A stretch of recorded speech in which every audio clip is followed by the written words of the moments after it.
The god of water. It was a day like any other summer day, the sun was shining bright, and everybody was thirsty for water. But surprisingly it started raining instantaneously. Leo was allergic to water. He had a disease where, when his skin gets in contact of water, he gets a burning sensation. Leo was outside when it started to rain and he started having the allergic reaction, but this was not as his previous allergic reactions. His eyes became blue, the raindrops were bigger than ever and fell harder.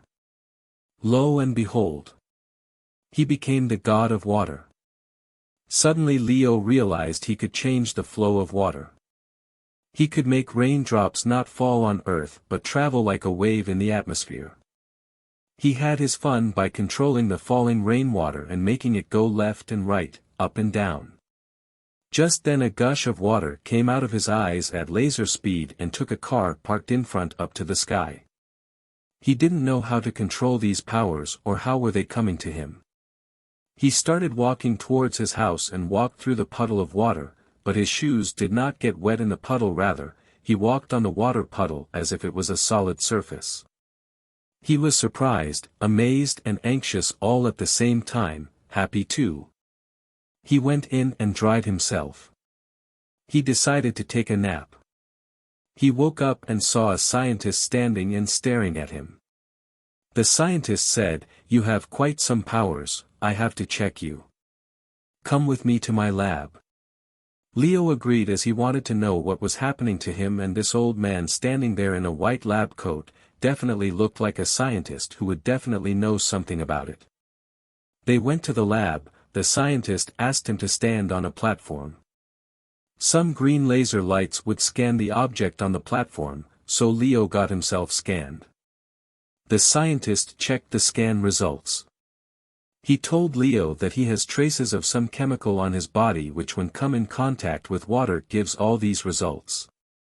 It's a lethal chemical reaction. Leo figured that the chemical must have come in contact with his body when he went to work in a nuclear power plant and touched some chemical without wearing gloves.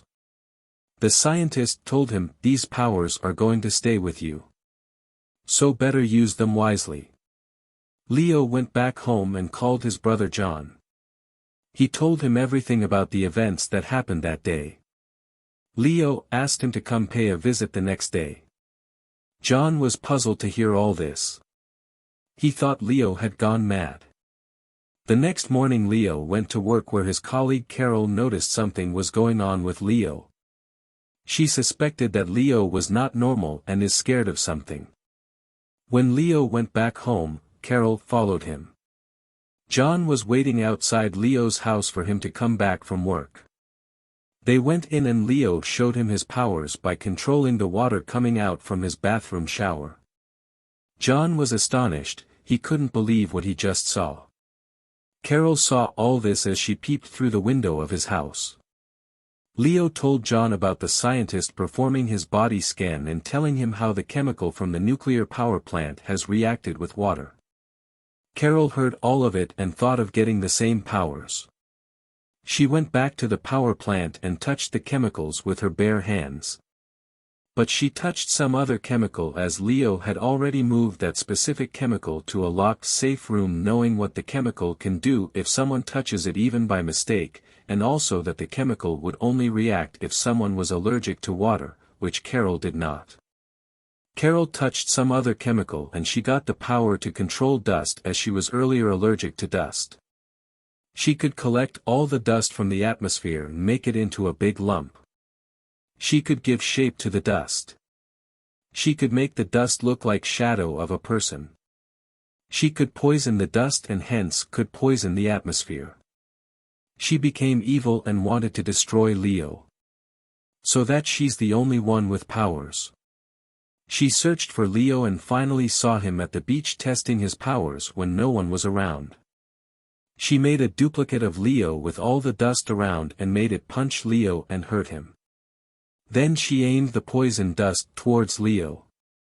Leo responded by lifting the water from the sea and thrashing the poisonous dust. Carol became frustrated. In the meanwhile Leo used his laser eye power to attack Carol and lifted her up. She flipped herself right before getting sucked in the cloud. She attacked Leo by making dust tentacles. Carol made a dust shadow of herself to trick Leo, but Leo saw it all. Just like last time, he lifted the water from the sea. This time to thrash the dust image of Carol. Leo finally got an idea to beat Carol. As Carol could not survive in water, Leo immediately went in the water. As he had the power to be able to walk on water, so he stayed afloat. As he had the power to be able to walk on water, so he stayed afloat. Then he shot a countless number of laser attacks from his eyes towards Carol. Finally, Carol got sucked up in the clouds. Leo defeated Carol, but he was very sad that he had to destroy his colleague. The end. Written by John, who basically did nothing, but lending an ear.